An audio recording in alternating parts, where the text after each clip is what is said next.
こんにちは、京子です。今日はよく使うリキッドネイル、こういう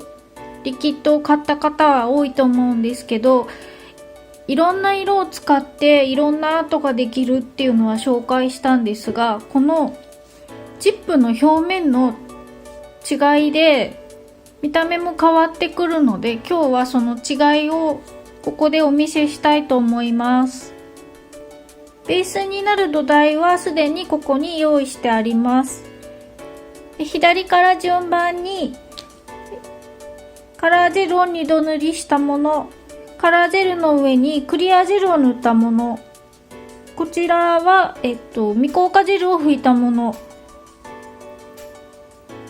こちらはカラージェルを塗った後バッファーで表面のツヤを消してあるもので、こちらはマットのトップジェルを塗ったものです。この2つはあまり違いがないかもしれないんですけど、こちらヤスリかけた跡が細かくついているのでちょっと違うかなと思って2つ用意してみました。でバッファーをかけるときはカラージェルを塗って一度クリアジェルを塗ってからかけた方が下のカラージェルまで削らなくて済むので、クリアジェルを塗ってからバッファーかけることをおすすめします。それで今日は1色ずついろんな色を塗ってみたいと思います。まずはカラージェルを2度塗りしたチップに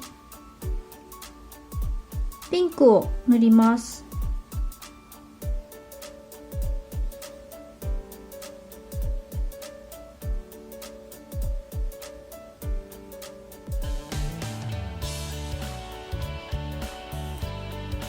未硬化ジェルはあんまり出ないタイプのジェルなので、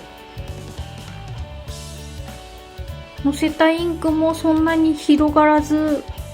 その場にとどまって乾いていく感じです。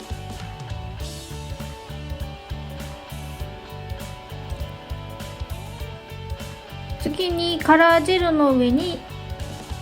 クリアジェルを塗ったものの上に垂らしていきます。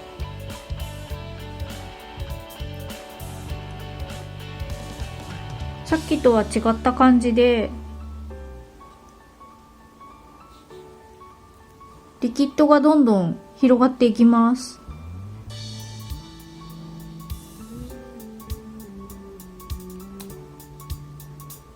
こんな感じです。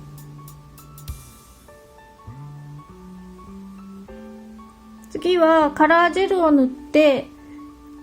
念のためクリアジェルを塗って硬化してから未硬化ジェルを拭いたものです。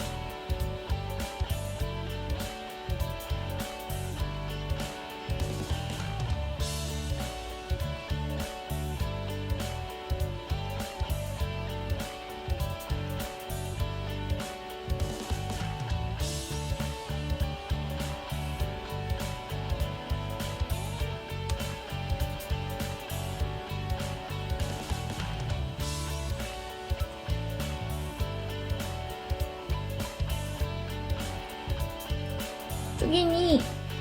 バッファーをかけたマットな表面にリキッドをのせていきます。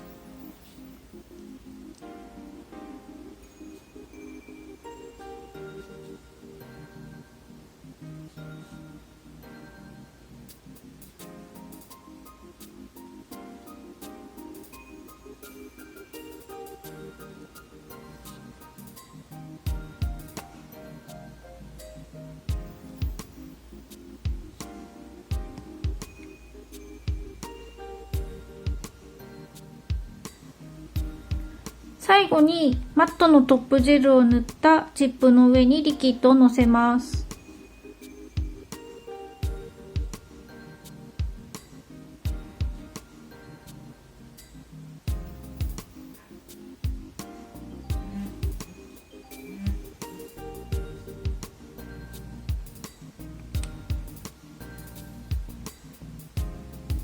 5種類の違う土台でリキッドをそれぞれ塗ってみたところです。